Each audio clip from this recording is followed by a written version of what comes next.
Alright, y'all. I'm back. And give you a little backstory. I left off with telling you my marriage was in shambles right now. And I didn't want to paint the picture as if I was a saint, like I was an angel or I never did no wrong in a relationship. So I'm here to tell you and be the first to tell you I did her dirty. In our first 3 years, as you heard me state in part 1. She forgave me, she forgave me, she forgave me. Well, at least I thought, because she stayed with me. So that's why I thought, oh well, she forgave me, she stayed with me each time. But all along, she was just suppressing it, burying it, etc. until she just exploded. And her explosion was, as I stated in the second video, it's when she cheated on me with a nigga 10 years younger than me, put me out, moved him in, and I didn't know what to do because I'm coming off and out of a state prison, a shelter, so I'm still in survival mode until I meet her, and she shows me there's more to life, it's better to life, let your guard down. But of course it's not going to come down 1, 2, 3 or easy. So fast forward, it was coming down slowly but surely, learning to adapt. And so now the minute she cheated on me, she put me right back into that mind space of flight, fear of flight, and survival mode. And when I tell her about it, she always reflect back to, yeah, well, but you cheated on me this time, you cheated on me that time, you cheated on me this time. And I'm like, nobody's keeping score. When I'm saying this is how you did it, you went hard. Like you had me stay home with the kids, and me knowing you going out with another nigga. I'll watch you get dressed, get cute, get sexy to go be with another nigga, and you tell me stay home with the kids? Type shit. And I never got past it. I never got over the hurt. I stayed bitter, sour, resentful for our marriage, during our marriage. Well, while we was getting married. And then, as I stated in the last video, I get caught. Bing, whatever. I get caught. So now, within the last 5 years, we in 2026. Within the last 5 years, the relationship with the dynamics of the relationship with my wife has changed drastically. And I be trying to figure out why, where's her behavior coming from, or what did I do to, and it's stuff like this. Give you an example. My wife knows I'm impulsive. I don't hit women, never did. But if you was a dude, I'll go all in your fucking mouth. So I break TVs, punch the wall, punch the door, whatever, boom. Impulsive behavior, shit like that. So when I get like that, my wife says I could be animated, because I'm like, I'm doing all that. So when we may be having a disagreement or argument, she would close her eyes like this and look away. So naturally, I'd be like, what the fuck? You can't even give me the respect to look at me when I talk to you? Like, what's up? Like, this is the shit I be fucking talking about. And then it'll go from what I just said to now she's saying, who you think you talking to? No, you think I'm one of these? Who the fuck you think you talking to? Now the initial problem or concern at hand is out the window now. Now it's forgotten about. It's gone. Now she's on my ass. Who I think you talking to? I'm already mad because I feel like you was already disrespecting me by not giving me your attention when I'm talking to you. So I'm like, I'm fucking talking to you. So picture that. Going on for years. 3, 4 years like that. Until one day, she tells you when she does this, which is to close your eyes and look away, that's her processing what I'm saying. She says she has to look away in order not to feel intimidated because of my body language and I'm so animated. And my response was, wow, baby.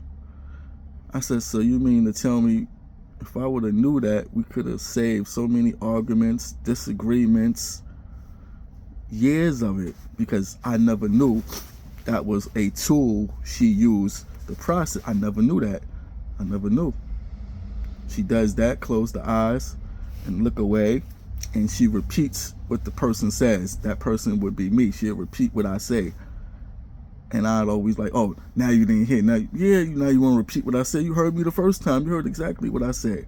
But again, that was another one of her tools that she was using to process. But again, I never knew this. It took for a big blow up. Our marriage basically is in shambles. Like it's in shambles. It took for that to happen in order for me to find out when I'm sharing with you about, I didn't know when she closed her eyes and look away, it means this. I never knew that.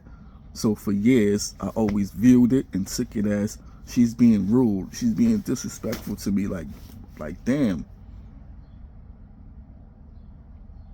And now, all of this is playing a part in my marriage being in shambles because she's tired of me talking to her like the way I speak to her.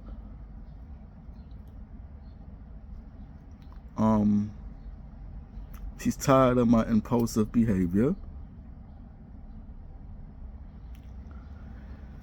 And this shit just gets deeper.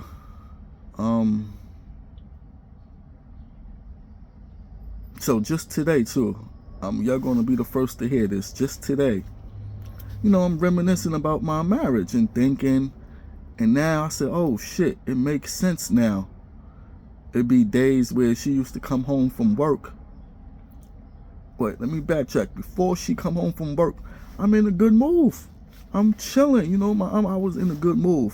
But the minute she get home, my whole energy shift. Like I don't want to be around her. And I couldn't put a finger on it. You know, at that time. So I chucked it up to, you know, all these people she worked with and around, clients, the tenants, the residents, whatever you want to call them, the participants. I said, and then she bringing that shit home. But now, looking back, I'd be like, nah, that was her cheating on me. That was her entertaining somebody else and bringing his spirit back home. So that's every time she came home, it was like, oh, you bringing that, you know you doing wrong and you bringing that shit home with you. But like I said, I didn't chuck it up as the cheating yet.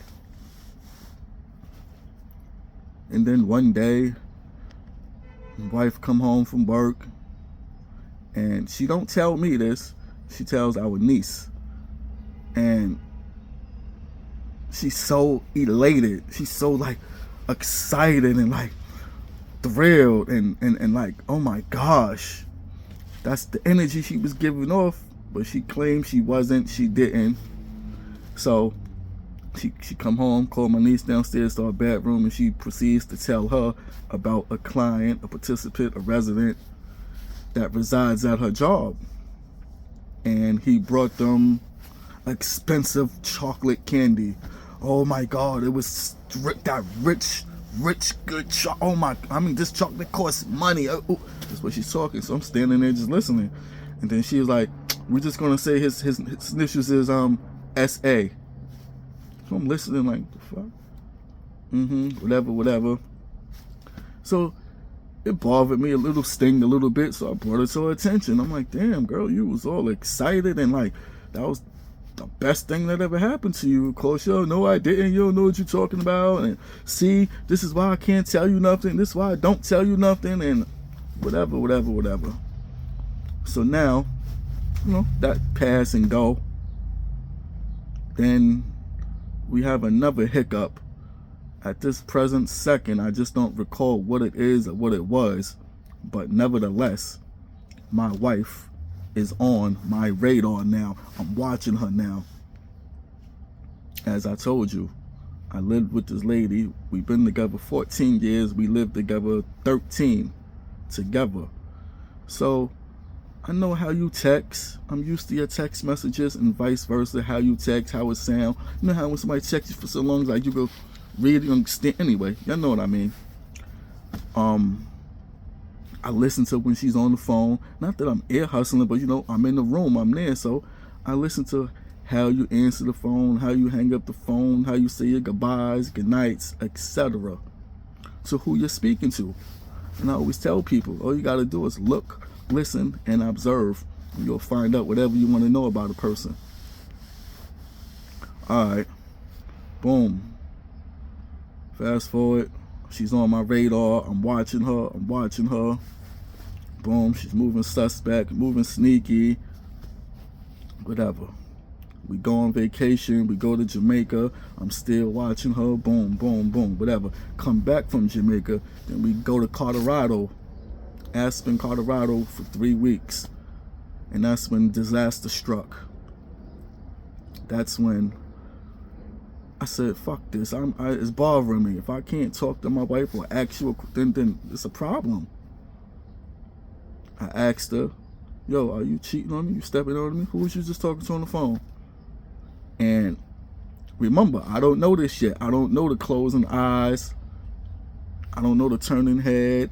I don't know that when she repeats something. I don't know this yet. This is what I'm saying. I had to go through all of this to find that out. If you feel me, you follow me. So keep that in mind as you're listening to the story. So when I confront her, you cheating, who you talking to? Oh, she does to close the eyes and all that. So what do you think I do? Naturally, I respond the way I've been responding for the last 3-4 years with it. Like, yo, so fucking rude. But now, just intensify my madness because I already think or feel that you're stepping out on me. So I'm already angry, mad, hurt. I'm already. So now I'm like, what the fuck? I'm talking to you, got your eyes closed, all that. And long story short, my impulsive behavior gets the best of me. I punch the wall. Boom! I punch a hole in the wall. And allegedly, but let me rephrase that. Excuse me, not allegedly. That was her last straw. That was the straw that broke the camel back for her.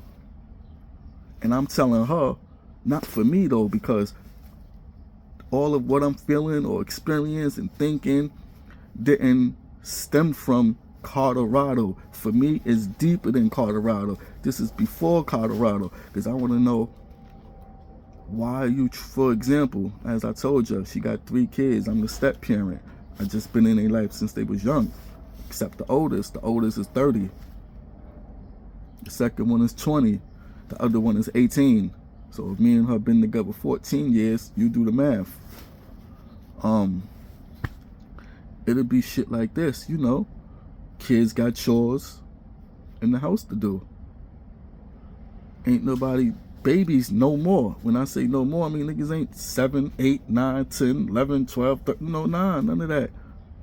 And we've been residing in the same house for the past 5 years. Your chores been the same since we've been in this house. The dishes been the same days since we've been in the house. So now when you don't do them, yeah, you get obliged. Let it slide. Sure, yeah, get all that. But then now when you start talking, I'm just reminding you, yo, Nene, you got dishes. Don't forget your dishes. And you start, I know, you ain't got to tell me. Talking to me like that. I'm the parent. I never hit them. So, but my discipline is, okay, well, I know you like to go out. You can't go out. That's it. But then the mother will turn around and be like, yeah, she could go. She asked me, can she go? I told her she could go. I can't stop her from going out. And I'm like, you didn't even think about conversing with me or letting me know. You just making, after I told you what she did or didn't do. So it just made me think, like, if that's the case, why am I here? It makes me feel like you don't trust my judgment with your kids, because they're your kids. Makes me feel like that. If you don't trust me with them, if you don't trust me with them, why am I here? Why you keep being selective when you want me to be a parent, when I could be a parent to them and when I can't, when I could discipline them and when I can't? Everything is selective for you, when it's conveniently and easily for you, to your benefit. And that's not cool. And I put up with that for a lot of years.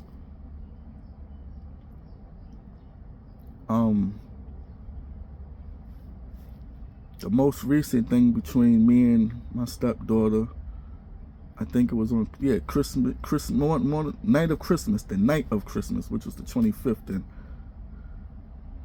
And I asked her to do something. I didn't like her attitude. I checked her. And then I proceeded to say, yo, you know I'm the man that's been in your life since you was a little girl. Your father disowned you. And when I said that to her response was, fuck my mother. That's why that bitch is dead. That's what she said to me. And yes, and initially and naturally, I wanted to slap the shit out of her. That was I wanted to slap the shit out of her. Female or no female, daughter, no, I wanted to slap the shit out of her. But I controlled myself and I just said, you fucking slut, shut up. That's why you a slut. Whatever. She tell her mother, and of course the mother addressed me immediately. Of course, that bothered me too, because I said, wow, you found the time to address me in this situation and tell me you don't want no man calling your daughter a bitch or a slut. No man, I don't care who he is. It's totally unacceptable. And I said, understood. I said, so when you gonna have this conversation with her? And her response was, I don't got time, but don't worry, I will. Nevertheless, I don't like how that conversation went or how that whole situation was handled.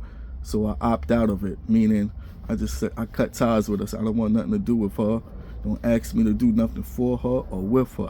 I do not care. She could fall down the steps in front of me and I'm going to step over her. That's where I'm at with her. And what I just said, I have done already. Like, I just closed my bedroom door. She fell down the steps. I look. I paused the game, looked to see what it was, who it was, seen it was her. Turned back around, just closed my door, kept playing my PlayStation. Real shit. I love my wife. Like right now, she's in Trinidad. She'll be back today. Be back tonight. And today is Monday. We need to talk. I want to talk within the 72 hours that she's home. For two reasons. I don't want a lot of time to lapse over what happened, because then the heart gets hardened, or the heart closes up, and then it's reopening them now. I don't want to reopen them. I still want them while they got a scar. I don't want to reopen them. So see how that go. I know her behavior, and like I said, my wife, I've been with her. She's sneaky, she's conniving. I've seen it, I've been through it on both sides. I've seen both sides of her. So now all this shit she doing now, being nice to me, she wanna call, I love you and miss you and yada yada yada, talk fresh and nasty. It's just making me say in my head, where is this coming from? None of this energy. I wasn't getting none of this energy before. 2 weeks ago, 3 weeks ago, a month ago. This wasn't your energy.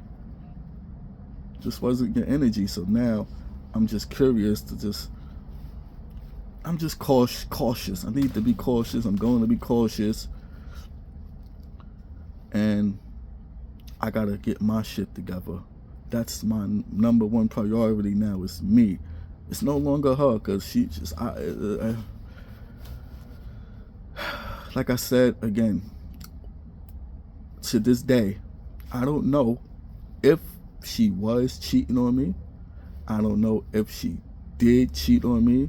I don't know if she is currently, meaning still is, as I speak right now, still is cheat. I don't know. So,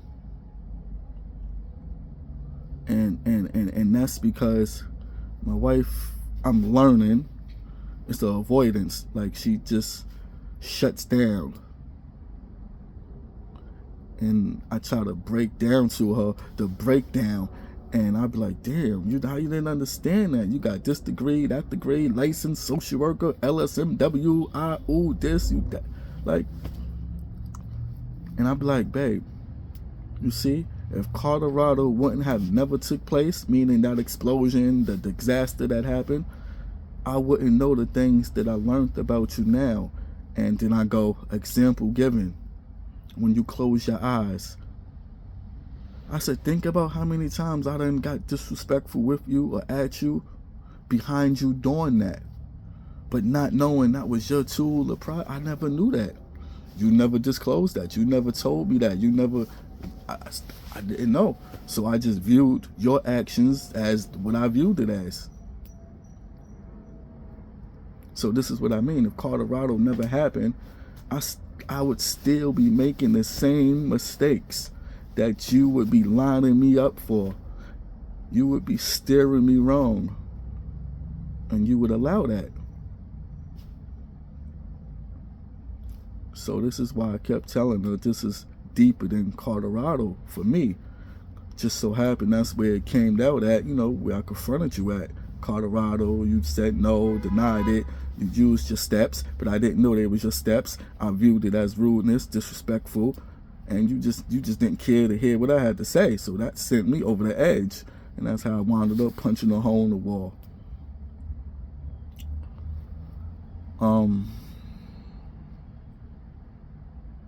Yo, stay tuned, man. It's never part, man. The saga continues.